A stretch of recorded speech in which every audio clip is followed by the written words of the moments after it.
Over a lifetime, all of us change to an extraordinary degree.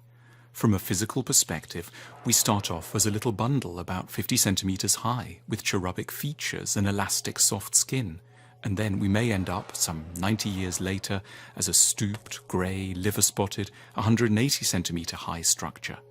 In the intervening period, every single cell in our body will have been replaced, often many times over, and will have gone through all kinds of experiences that perhaps leave almost no trace in memory. The 25-year-old won't remember most of what the 5-year-old felt so strongly about. The 67-year-old will only dimly recall what was on their mind as they approached 30. We carry the same name throughout our lives and consider ourselves as a relatively stable, unitary entity. But is it really right to think of ourselves as the same person? Once one puts it under a philosophical microscope, the issue of personal identity emerges as far trickier than at first assumed. So in what ways could we be said to be continuous throughout time? What does guarantee that we can plausibly think of ourselves as the same people over a lifetime? Just where is personal identity located? A standard assumption is that it's our body that guarantees our personal identity. This is the theory that a key part of what makes me me is that I'm housed in an identical body. But philosophers like to push this assumption around a little. Imagine if I lost all my hair. Would I still be me? Yes, sure. What if I lost a finger? Yes. A leg? Definitely. Now, what if a malevolent demon appeared and told us that we'd have to lose every part of our bodies, but could keep just one bit? Which bit would it be? Few of us would pick our elbow or belly button. Almost all of us would pick our brains. Now that tells us something interesting.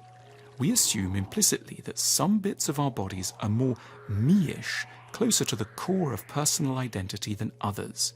And the most me-ish of all the bits are our brains. Christianity runs a version of this thought experiment. It asks us to think what will happen after our death, and it imagines a separation of the body, ultimately not that significant, and the ongoing survival of a more modest, precious bit that it calls the soul. There's another version of this thought experiment that two lovers can play. In the early throes of love, two people who've gone to bed together might ask, "What do you really like about me?" The wrong answer is to say, "Your fabulous breasts," or "your amazing muscular arms." Breasts and chest don't ultimately feel me-ish enough to be a respectable answer. It seems we want to be loved for something closer to our real self, perhaps our soul or our brain. Now let's push the thought experiment further. What bit of the brain is actually most crucial to being me? Let's imagine that I have a bump to the head and lose my ability to play table tennis. Am I still myself? Most of us would say, yes, sure. What if I once spoke Latin and lose the ability, or forgot how to cook asparagus with a light mayonnaise sauce? Would I still be me? Yes.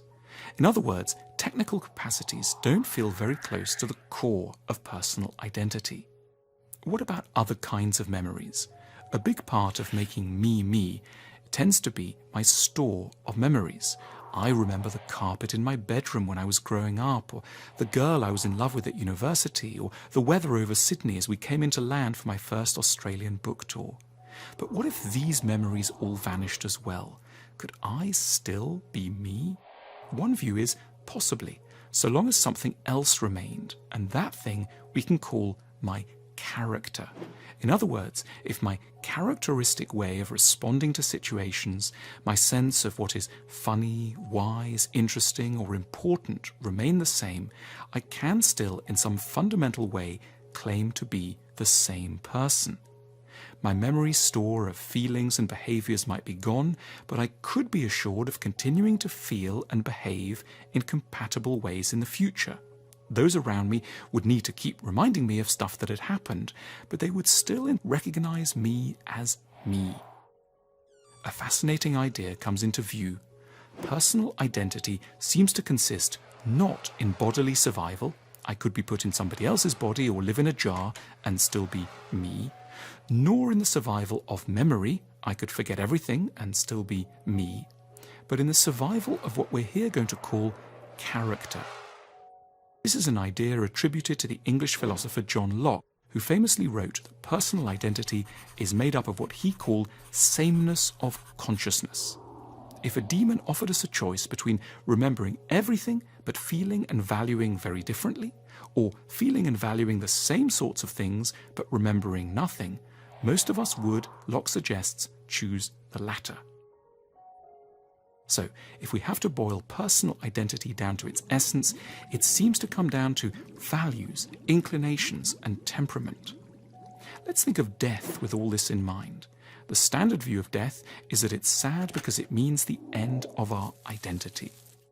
Now, it certainly does mean the end if we identify identity with the survival of our bodies or with that of our memories. But if we think that who we are is to a large degree about our values and characteristic loves and hates, then we are, in a sense, granted a kind of immortality, simply through the fact that these will continue to live on in our species as a whole, lodged here and there outside of their present home. Perhaps what we have learnt to call me was only ever a temporary resting place for a set of ideas and proclivities that are far older and are destined to live on far longer than our bodies. We might attempt to be less sad about death by letting go of the idea that we are a particular constellation of physical features. We are always, in a sense, far longer lasting, far more transgenerational as a bundle of inclinations and ideas. We will continue to crop up and live wherever those ideas that are most characteristic of us will emerge, as they must, in the generations that are to come.